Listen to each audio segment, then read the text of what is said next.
Hello everyone, and welcome back to my channel. So this is going to be a continuation of the last video I did about Brutalist architecture in a ongoing series where I'll just look at the different Brutalist buildings of different countries around the world. So today's video we're going to look at America to begin with, USA. So there's plenty of Brutalist buildings in the US. Some are very, very iconic, definitely featuring the sort of most iconic ones from around the world.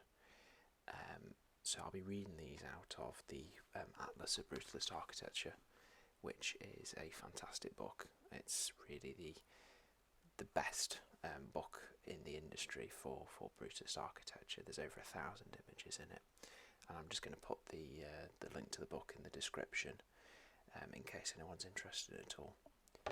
So we'll begin with the Berkeley Art Museum, which is part of the University of California in Berkeley, California. So this was finished in 1970, and it's located within the Bay Area in Berkeley University campus. So the Art Museum is one of the most celebrated examples of monumental concrete architecture in and around San Francisco. The building itself consists of stacked rectangular volumes of different shapes. There isn't much of an emphasis on symmetry. That's what adds to the whole design style. Mario Chiampi, I hope I'm pronouncing that right, was the architect who designed this, and he conceived this alongside Richard L. Juraszk and Ronald E. Wagner as well. So their design was there was a public competition, and their design won the whole competition out of 366 entries. And Chiampi, who was already known for his urban planning and architecture throughout the 50s, designed a dynamic structure with cantilevered galleries spiralling around a central atrium space. From the outside, the building looks like a stack of various concrete boxes supported by high-tech, steel-like reinforcements. On the inside, light illuminates throughout the public area's differently positioned spaces, connected via ramps leading to tiered exhibition galleries. A huge central roof light is positioned above a concrete structure that was counterbalanced by the gallery's cantilevered balconies. The museum building was determined to be seismically unsafe in the late 90s, and supporting columns were added to the atrium.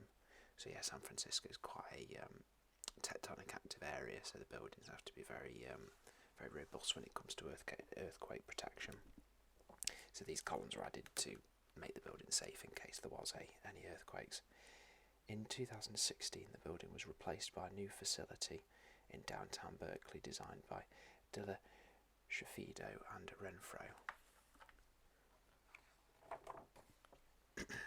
So next is the Central Library, part of the University of California in San Diego. This is an amazing building. It looks absolutely stunning, and it's very iconic to look at, and in just the whole Brutalist architecture across the world, it's definitely one of the most iconic. So this was also finished in 1970, and it's at the centre of the University of California's campus in San Diego, and it's been described as one of the most daring structures built there during the 1970s. It was built by the Los Angeles-based architect William L. Pereira, master of impressive construction solutions, and the library is a central orientated building in the form of an overhanging and elegant ziggurat. Large concrete volumes contrast with the lightness of the structure and its cascading glazed facades. The library comprises 8 stories, including 2 submerged levels and 6 above ground, with striking jagged edges. Before Pereira started to design the library, he analysed the topology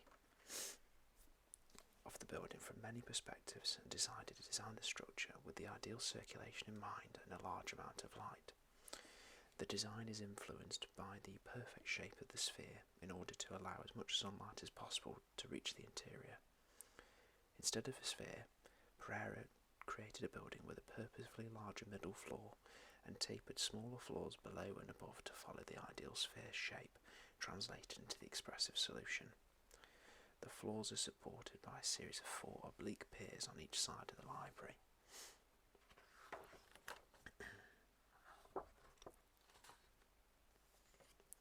So next is Marina City in Chicago, which is a set of apartment blocks just on the Chicago waterfront next to the canal. So these were finished in 1968, and they're a very strong monument of Chicago. In the book it says probably one of the most unquestionable 20th century landmarks of Chicago, and it was built by architect Bertrand Goldberg. So situated on the bank of the Chicago River in downtown Chicago, the whole Marina City complex consists of these 2 towers, which were the highest residential skyscrapers in the world at the time of their completion. So really setting records here. And the iconic thing is the platforms that are built around these cylinders, designed in a way that's uniform and identical, but provides a lot of living space on the inside and has made them a very desirable place to live. So the sort of rhythmical form of rounded balconies presenting a new form of high-rise, described here as a typology mostly associated with a rectangular rational grid during the 1960s. Goldberg was commissioned by enlightened developer William McFetteridge, president of the then Building Service Employees International Union, to design a city within a city and attract people to stay and live in the centre of Chicago. The architect designed a structure to house a complex series of uses, including residential living, communal spaces and public services, such as a gym, shops, restaurants, a private marina for the residents, and also a movie theatre as well. So the cylindrical towers offered a 360-degree view of Chicago and consisted of 900 units in both towers, incorporating 19 floors of spiral garages at lower levels. Today the complex maintains most of its original functions and living space and has become a popular residential location once again. So next is the Ohio History Center, which is in Columbus, Ohio. This was also built in 1970 as well. So quite commonly, a lot of the Brutalist buildings in America were built during the mid to late 60s and then sort of mid to late 70s as well. So a little bit later than Britain. Britain was more 50s and 60s. So it just caught on more in Western Eastern Europe and then spread across the Atlantic later on, about a decade later. So the History Centre is located in Columbus and is home to the Ohio History Connection, which is an organisation that seeks to spark discovery of Ohio's stories.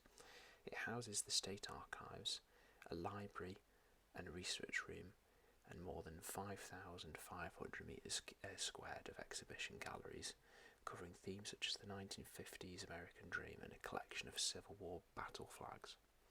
The square, 3-storey building cantilevers impossibly outwards from 4 enormous square concrete columns, creating an undercroft with a cuboid glazed reception area. Massive concrete beams provide further support to the upper 2 floors, and the undercroft ceiling is decorated by moulded concrete forms in a repeating pattern. The building's 2nd and 3rd floors are built from maroon brick. The Ohio History Centre is William Byron Ireland's most famous work, and it opened on the 23rd of August 1970. It's been described as bold, imaginative and an almost startling structure. It was certainly that, with the design and materials used, being spoke of a building more for the people rather than an elitist archive or old-fashioned institution, which definitely fits in with the overall theme of that Brutalist architecture was trying to achieve, which has been described as democratic design rather than expensive furnishings that you see on a lot of, say, Renaissance era buildings, especially in Western Europe. Brutalism focused on sort of bare bones and function over style, substance over style is another one, and this kept building costs cheaper and made it more accessible for everyone to express their own express their own freedom in architecture, so to speak, but just made it more uniform and democratic as well. And just lastly for today, we've got the Boston City Hall. Like the University of San Diego, this is definitely, with the Library and University of San Diego, this is definitely the most iconic when it comes to American Brutalist architecture. So the Boston City Hall is in Boston, Massachusetts, and this was finished in 1968. So it was the government building. It's still standing today, and it's in very good condition as well, considering its age.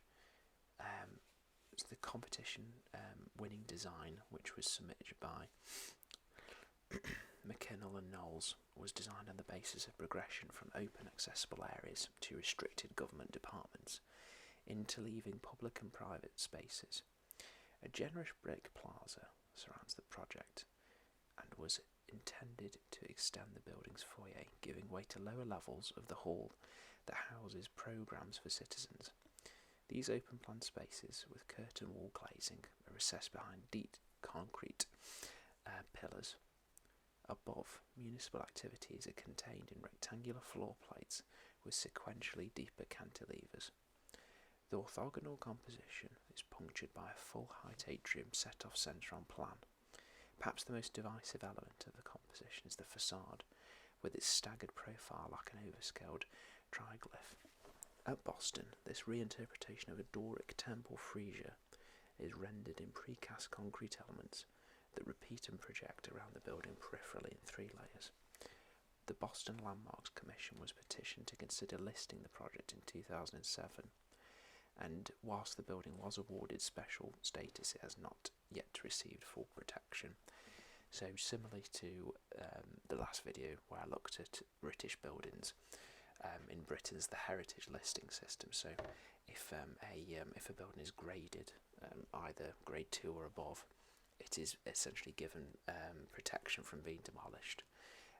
So quite a few of the Brutalist buildings still around in Britain are protected, and as a result can't be demolished without special permission beforehand.